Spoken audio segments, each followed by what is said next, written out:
Every story appears ordinary till you see the core side of it. And what you're looking for is the story behind the news. We bring it to you from Lagos, the commercial capital of Nigeria. Giving you all sides and political stories round the clock. Every detail from the start line to the final whistle. CoreTV News, expanding your view.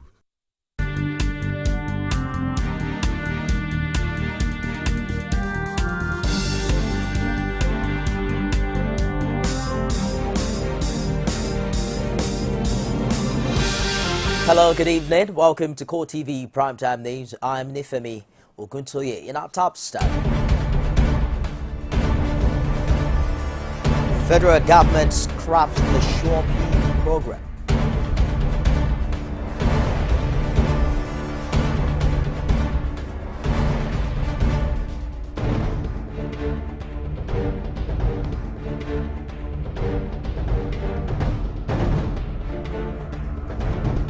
Also in this program, Senate President Bukola Saraki unveils Senate committees.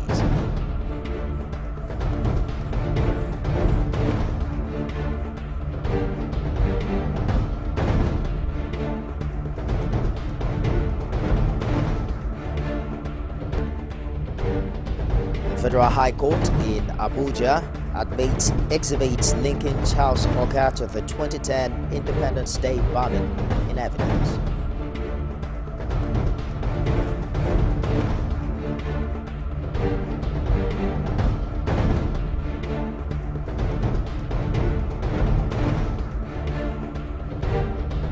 Outside Nigeria, 36 people die in South Sudan as cargo plane crashes shortly after takeoff in Juba.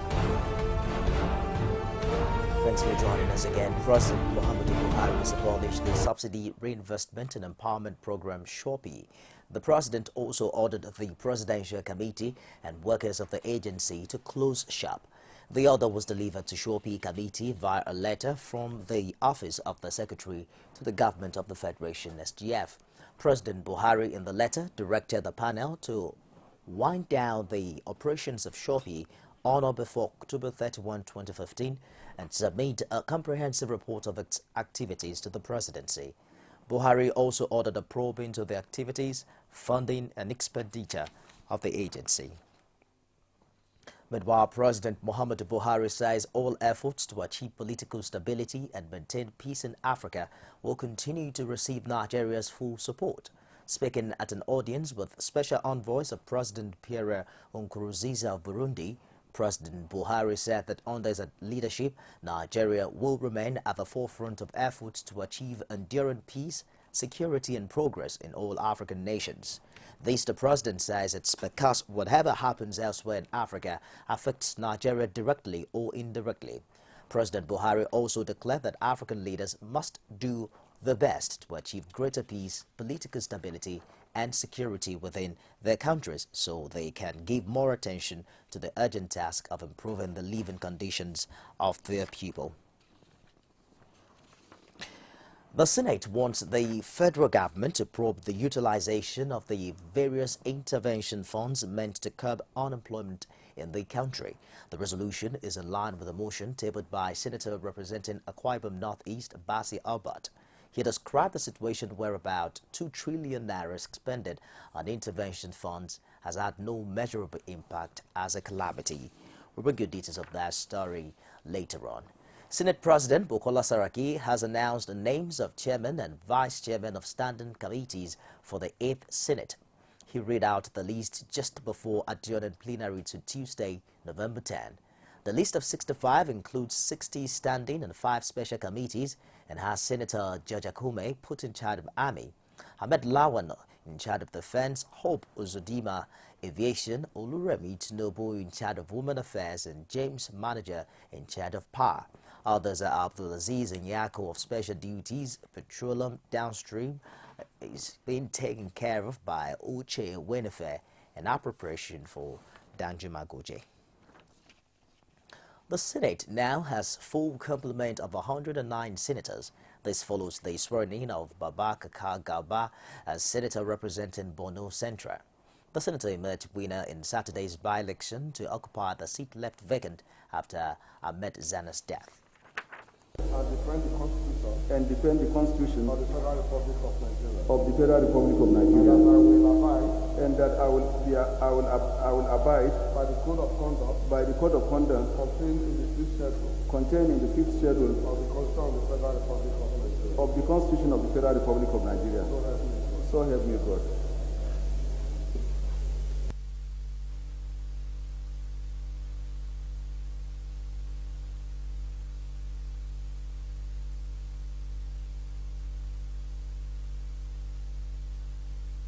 The Senate is to send a delegation led by Deputy Senate Leader Bala Imbenala to Borgu Kingdom to commiserate with the people over the death of their Emir Haliru Dantoro. This was on the basis of a motion by Senator Ali Yusabi of Niger State, who recalled that the Emir was a senator in the Third Republic. The lawmakers also paid tribute to Senator Jiang Pwajok, governorship candidate of the People's Democratic Party in Plateau State in the last election. The Senate further recalled that my Borgu's activities as a frontline nationalist and elder statesman who promoted the bond of unity and cooperation within the Nigerian polity. On 24th June 2006, May Borgu successfully conducted the joint turbine of two former heads of state, General Muhammadu Buhari, GCFR, as he then was, and now President Muhammadu Buhari, and General Ibrahim Babangida, GCFR, as Majin Borgu and Mayakin Borgu, respectively.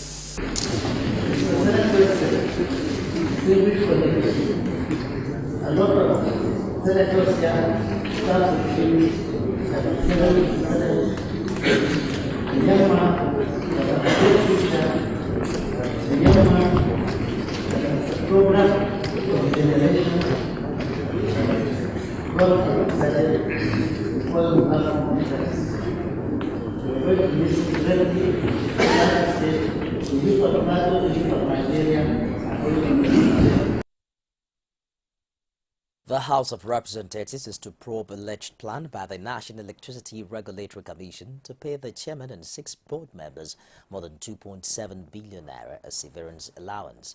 The lawmakers argue that it was indefensible for the chairman to take home 400 million naira, while the 6 members each collect 380 million naira. The National Assembly correspondent Jamila Fegwa reports on these and other proceedings from the lower chamber. Wednesday's proceedings kicked off with a motion to investigate the huge amounts of money to be paid as severance allowance to board members of the National Electricity Regulatory Commission. Members felt it was not just justifiable for the members to be paid that kind of money. Informed that the money is intended to cover, among other things, upfront salaries of 2 years for each member of the board, pursuant to Section 36, subsection 2 of the Electricity Power Sector Reform Act, which bars a member of the board from working in the power sector for a period of 2 years after leaving office. The money, according to revelations, will cover for 2 years upfront salary to the chairman and 6 members who will go home with 400 million naira and 380 million naira for the chairman and each of the members. See an agency with 7 commissioners, one person taking 400 million, maybe the mover of the motion did not bring it out clearly for people to see that one person, 400, that means 7 commissioners. The chairman, 400 million as his severance, gratuity. The other 6 members of the commissioners taking 380 million because they work for 5 years. This is one investigation we should take very seriously because RAMFA has stipulated pays for every public servant. Where NAREC got this, we don't know. At the risk of being judgmental, I want to say that act, we need to say, is very unpatriotic.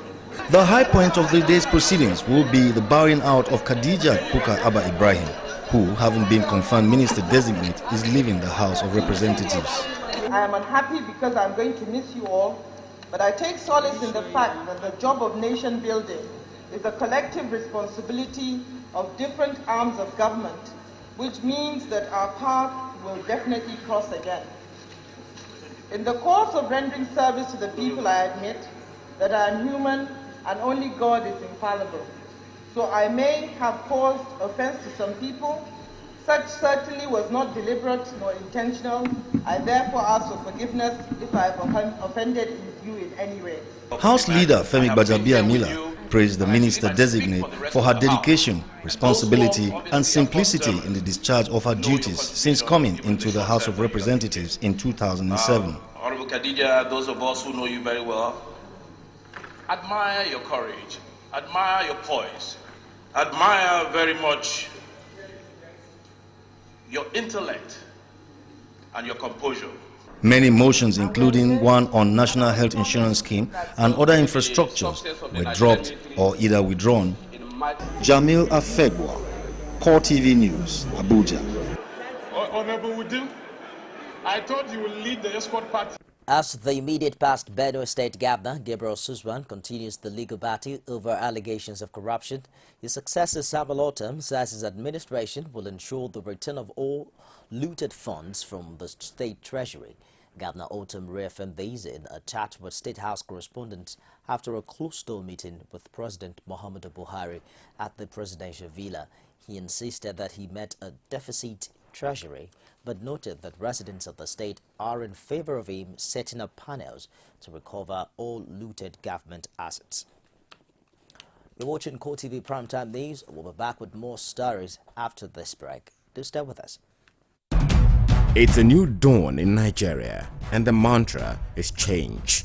The wind of change is blowing all over Nigeria and beckons to you. One sure way to respond is to perform your civic duty, pay your tax. With taxes, government generates revenue to fulfill its electoral promises, ensure regular power supply, provide good security, standard education, medical care, true total change. Individuals and corporations enjoy specific benefits, rights and privileges for paying taxes and avoid the consequences and penalties of not paying. Oil revenue is no longer sufficient to bring desired change, but your tax can. It pays to pay your tax. A message from the Federal Inland Revenue Service.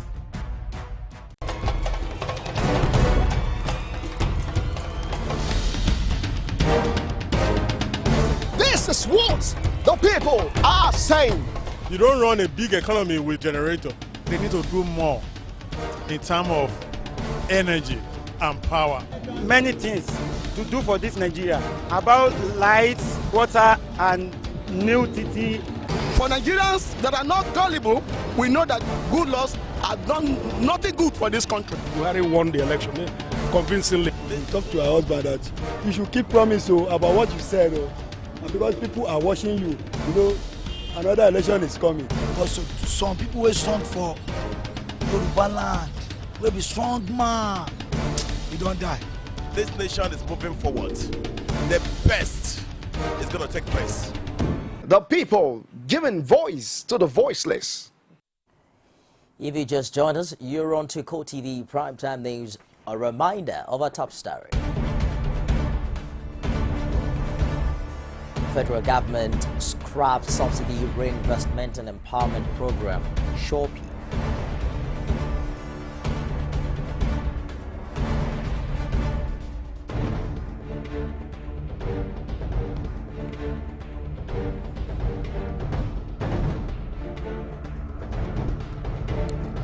Senate President Dr. Bukola Saraki unveils Senate committees.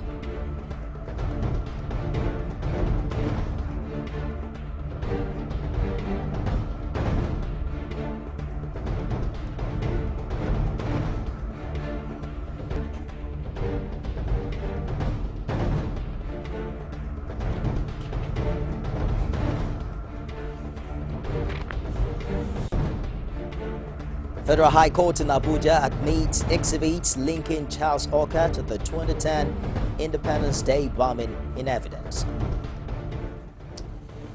You can get all of our top stories on any of our social media platforms. On Facebook, it's facebook.com/CoreTV News.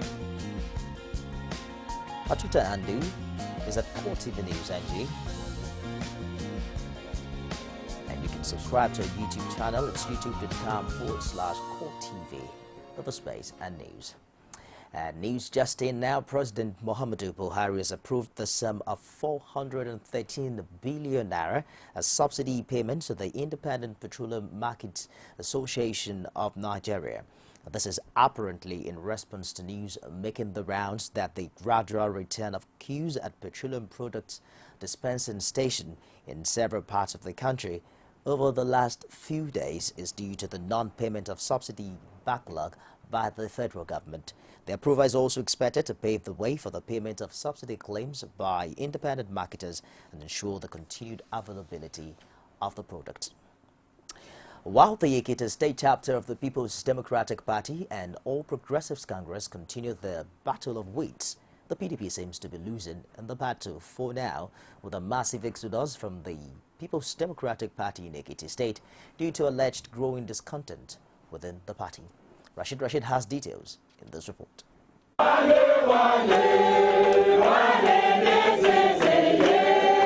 This ceremony is holding at Ekiti, the hometown of Governor Ayodele Fayoshe's Chief of Staff, Dipo Anishulowo, and the neighboring community to the governor's hometown of Afao Ekiti. But the occasion is one the governor nor the People's Democratic Party in Ekiti State may not be pleased with, a defection to the All Progressives Congress by members of the ruling party. If you look at this axis, that is from Iworoko to Igbema, the only project we can just point to is in Afao. That's his village. You see the dualized road, you see the street light, you see everything there, but nothing has ever been constructed in other villages in this area, and the people in other villages have deserted him too. This new APC member, who was a chieftain of the People's Democratic Party, says more of this ceremony will come in the area because the PDP is an unjust party. What they are doing in PDP is not encouraging, especially Governor Fayoshe is killing that party. He's too rude. He doesn't respect anybody in the party as an elder or leader.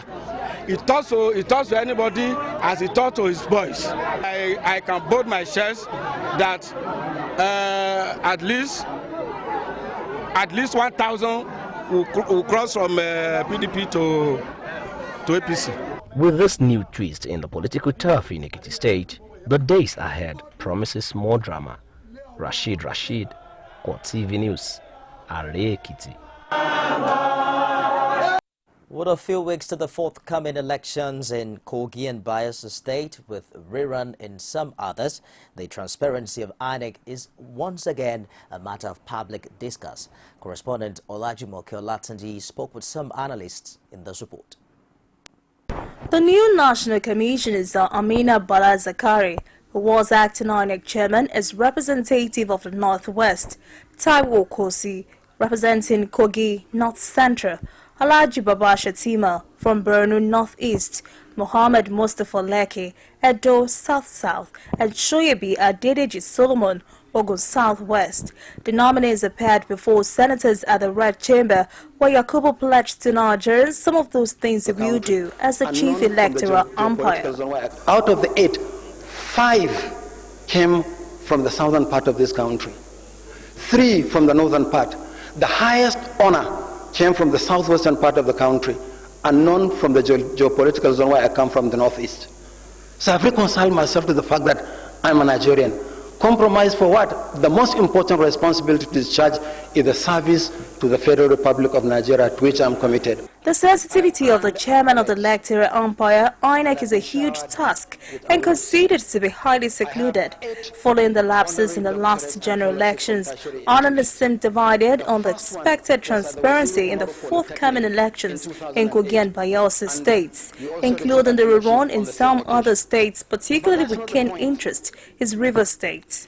The last elections were a failure across the federation. Professor Jega is merely being praised by those who won the election, but the last elections were rigged more than even the previous elections. What happened in the previous elections, like the 2007 elections, was that Professor Maurice had impunity. He was too extreme in the way he did his things, but Jega controlled himself more. But Jega's INEC didn't perform any better than the 2007 elections. But I think the president must have gotten a good report, about him before appointing him as an ex-chairperson, knowing fully well what the outgone chairman has done with INEC. Where we are today with the issue of our electoral system is not where we were, 10 years ago. There has been a remarkable improvement, especially with the card readers system we have introduced, which actually reduced the level of rigging in the last election. So what we expect the new person to do is to build on what former INEC chairman has done, is to build on it and make sure that we come to that level where we will begin to experience sanitization of electoral process. Professor Yakubu is a new man on the blocks, and I want to believe that he too has his integrity and a reputation. And I want to believe that the appointing authority knows about his pedigree. That's why he was appointed, because they know that he has something to deliver. He may be new in the electoral process and about issues of organizing elections, but I want to believe that he has held one office or the other, which they know that he's competent of holding. Be that as it may, he may have some innovation, he will have his own ideas anyway, and nobody can be there in any office forever. And from where I come from, they say there are 10 kings for 10 period. So definitely we'll look at his own period and just oppose it with what Jega has done. And we want to look at it that indeed he wants to improve. And if he's not ready, if he's not improving, people like us will put him on his toes to ensure that he improves. With reference to the sensitivity of federal character in the country, many of the opinion that the new INEC boss should not have come from the north. I believe that Professor Mahmood should have been the best person to have been appointed into this position. I think that it ought to have gone to somewhere else or to somebody else. Nigeria has heterogeneous sensitivities that must be taken into consideration in appointments. That is a reality. Whether you want to call it tribalism or ethnicity, that is a reality. Nigeria is made up of ethnic groupings and tribal groupings that you must take their sensitivities into consideration. Well, the man is from the north. Look at it. To me, Nigeria is one country. Coming from the north, coming from the south, coming from the east, that's not my own problem. What I'm after is that the job is done and it's done very well. Because if the job is done very well, it's for the betterment of everyone. The new INEC chairman, Mahmoud Yakubu, is a professor of political history and international studies.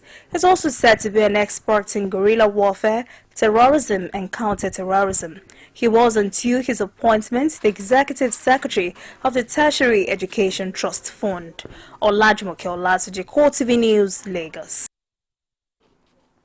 A federal high court in Abuja has admitted another exhibit linking Charles Oka to the October 1, 2010 Independence Day bombing in Abuja. A prosecution witness, Tolani Adedere, an intelligence officer with the Department of State Service, produced in court oral statement made by the bomb suspect after his arrest. Adedere, who was cross-examined by the defense counsel Ogeno Otemo, told the court that Oka voluntarily filled a statement form when he was interrogated by security operatives. Trial Judge Justice Gabriel Kolawole adjourned to November 19 to enable the prosecution call for more witnesses.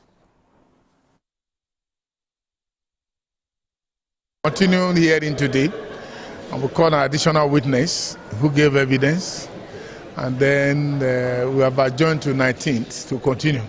Evidence have started. We are already going on.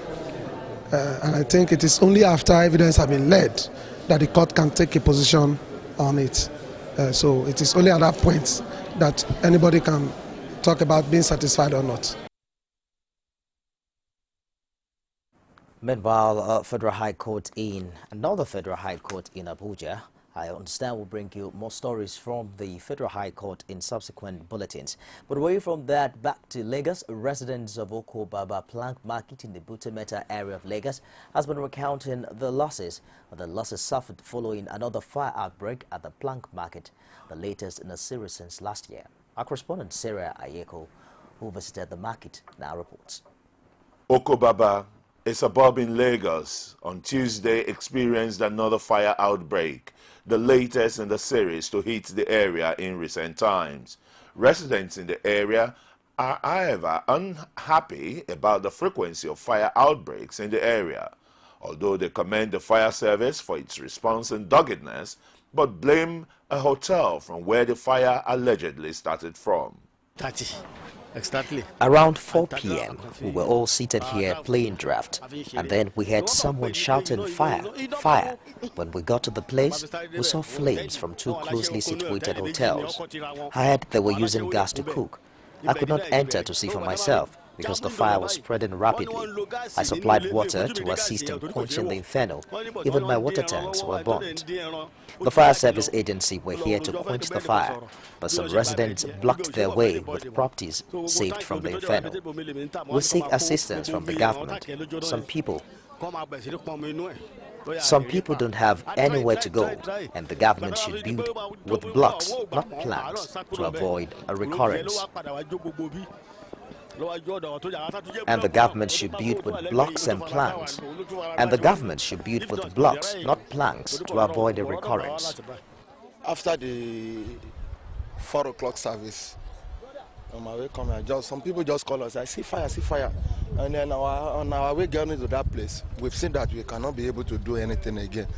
And then we have to find at the hedge in that place. We don't even see water could do anything on that side.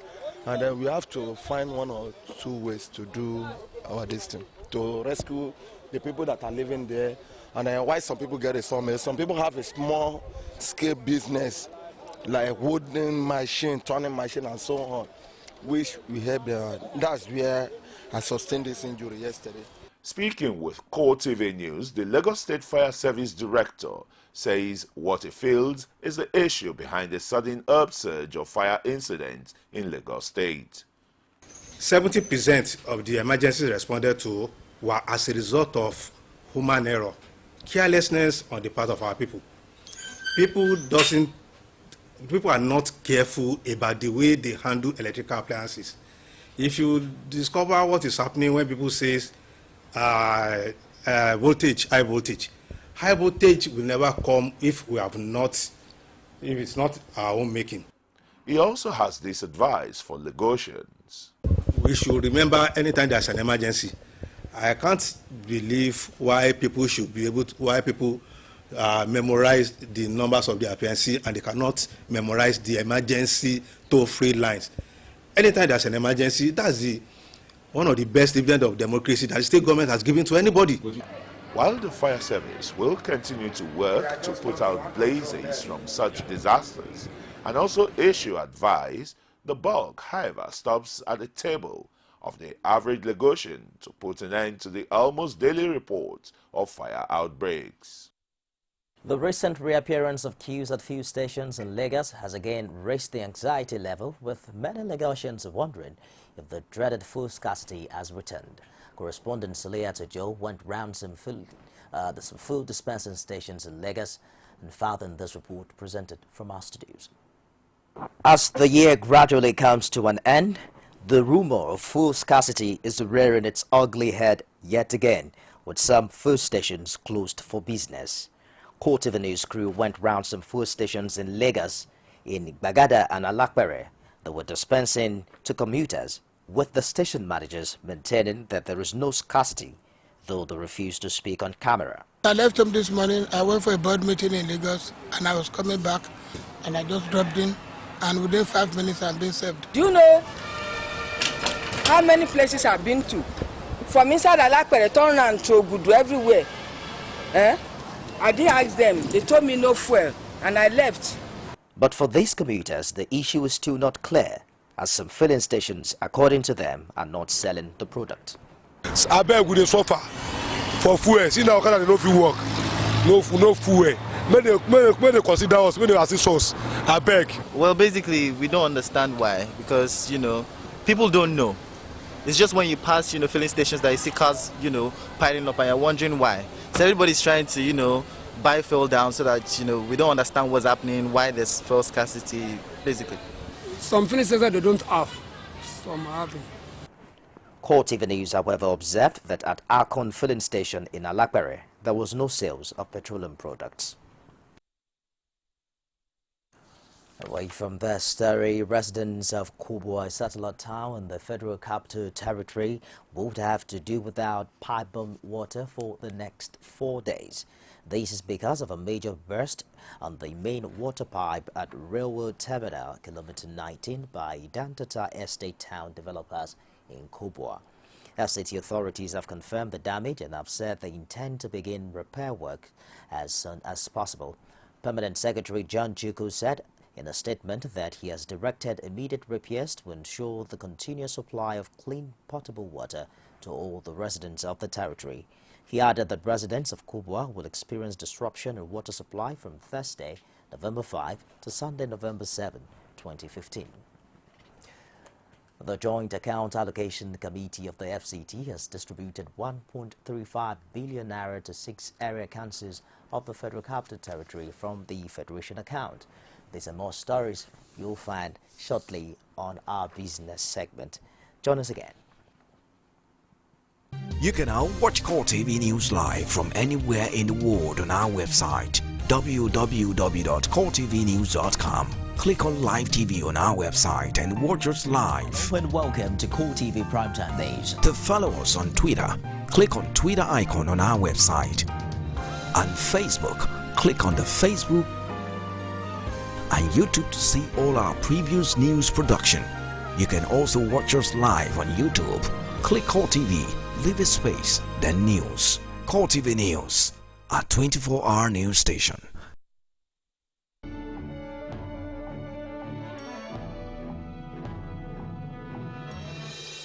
On business tonight, the Joint Account Allocation Committee of the FCT has distributed 1.35 billion naira to the 6 area councils of the Federal Capital Territory from the Federation account for September. FCT Permanent Secretary John Chuku, who disclosed these on Tuesday, said that the meeting was sequel to an earlier one by the Federation Account Allocation Committee on October 28, 2015. According to him, the sum comprises statutory revenue allocation of 537,726,587.06 naira, value added tax of 810,831,802.55 naira, with exchange rate gains in September of 8,642,242.55, totaling at about 1,300,632.16. The Permanent Secretary reviewed that Abuja Municipal Area Council received the highest share and followed by Buari Area Council. Others are Gwagwalada Area Council, as well as Kwali Area Council, and Kuje Area Council, and Abaji Area Council, which received the lowest share. Top functionaries of the federal government may be compelled to buy made-in-Nigeria vehicles as official cars and other uses as a part of measures to boost local production of automobiles. Vice President Yemi Osinbajo made this declaration in Abuja at the opening of the 17th edition of the Abuja International Motor Fair. He has also hinted at plans to review the nation's automotive policy introduced in September 2013 to curtail the influx of used and fully assembled vehicles. The Vice President also said the government will collaborate with the local automobile industries and banks to provide interested individuals with soft loans to enable the masses to purchase locally made cars at discounted prices and pay over a period of time. The Central Bank of Nigeria, CBN, says the oil and gas sector owes 23.8% of 13.5 trillion naira loans given by banks to key sectors of the economy. The statistics contained in the Financial Stability Report released by the CBN said 50% of the oil and gas loans were on default, noting that after a top-down balance sheet stress tests on the 22 licensed banks, the DMBs, the industry is still resilient.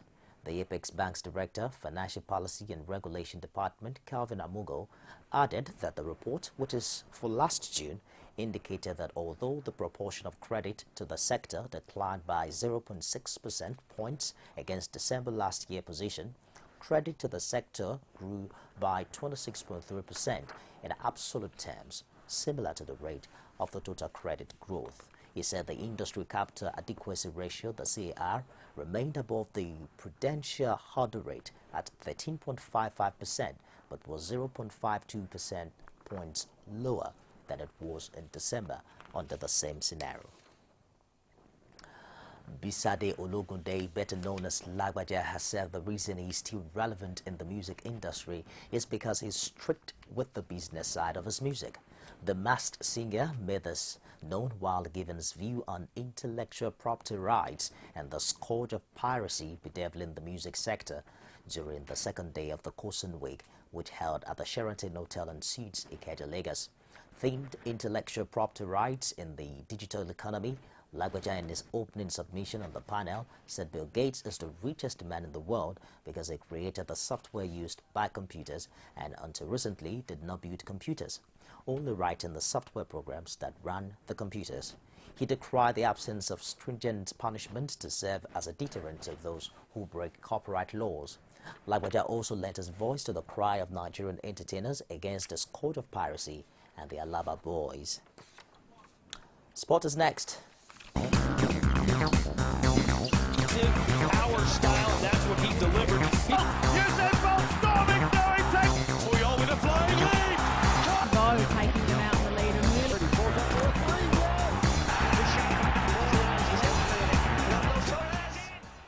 Under-23 national team coach Samson Siasia believes preparing for the African Under-23 Championship in Morocco will be a right step for his team as they aim to pick a ticket to Rio 2016. The Dream Team 6 will face Egypt, Algeria and Mali in Group B when Senegal 2015 kicks off on November 28. Anything apart from going to Morocco for the camping exercise will be a big disappointment towards our preparations, according to Siasia. Siasia also revealed that his team still lacks the goal-scoring instinct despite playing quality football, but he assured that that area will be improved on before departing for Senegal. Real Madrid struggled for long spells in their 1-0 win over Paris Saint-Germain, and there were whistles from the Bernabeu crowd, but coach Rafa Benitez said the most important thing was reaching the Champions League last 16. Benitez's side are still unbeaten this season in all competitions, but they wrote their luck against PSG, who dominated especially in the first half, and Real scored through Nacho Fernandez from one of their few chances after 35 minutes. Real handed PSG to their first loss of the season in all competitions and are through to the knockout stage with 10 points from 4 games, 3 more than the French side. Still, there were whistles from some fans who were expecting more from the 2014 Champions League winners. PSG coach Laurent Blanc was left to reflect on a frustrating night where his side went closest to scoring through Andre Rabiot and Angel Di Maria, who would hit the woodwork. Lamin Diak, ex-head of the International Amateur Athletic Federation IAAF, is being investigated over allegations that he took payments for deferring sanctions against Russian drugs cheats. French prosecutors suspect Senegalese Diak, 82, of receiving money, was accused of receiving money in 2011. The IAAF's new president, Lord Cole, was questioned by French police on Tuesday, having offered to cooperate. Athletics World Governing Body says it's fully cooperating and confirmed police had carried out searches and interviews at its Monaco headquarters. The International Olympic Committee, of which Diak is an honorary member, said its Ethics Commission will also investigate the claims. Diak ended his 16-year reign as IAAF president in August when Britain Cole, a double Olympic 1,500 meters winner, was elected as his replacement. To other stories now outside Nigeria, a cargo plane has crashed on takeoff near the international airport in South Sudan's capital Juba, killing at least 36 people. South Sudan's transport minister says 2 people were found alive, but one of them later died. It's not yet known how many were killed on the plane or on the ground. The Antonov An-12 plane was heading to Palut, Upper Nile State, and crashed 800 meters, half a mile from the runway. Transport Minister Kong Dai Katlog said that 36 people were confirmed dead. But the police officer and eyewitness said they had seen 41 bodies.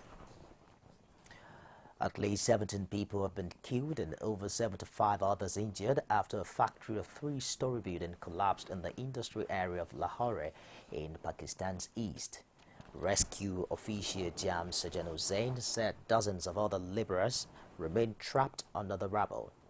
Hussain said emergency teams are using heavy machinery to remove the bodies and look for survivors. Army personnel have been deployed to the site of the factory to help in the rescue efforts, according to the military. The cause of the collapse was not clear, but it comes more than a week after a magnitude 7.5 earthquake hit Pakistan, killing 273 people and damaging nearly 75,000 homes across the country. To end CoreTV Primetime News tonight, a reminder of our top stars.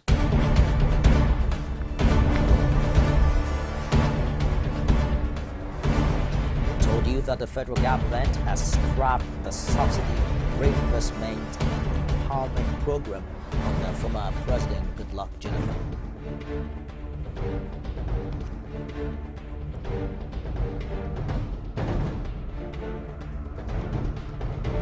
Senate President Dr. Bukola Saraki has unveiled Senate committees.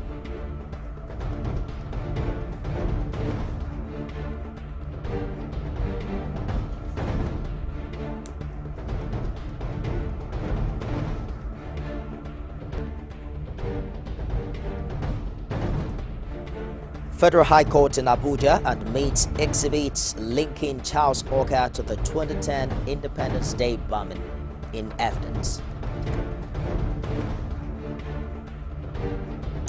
On behalf of everyone here, I am Nifemi Ogutoye. Thank you for watching. Have a pleasant night.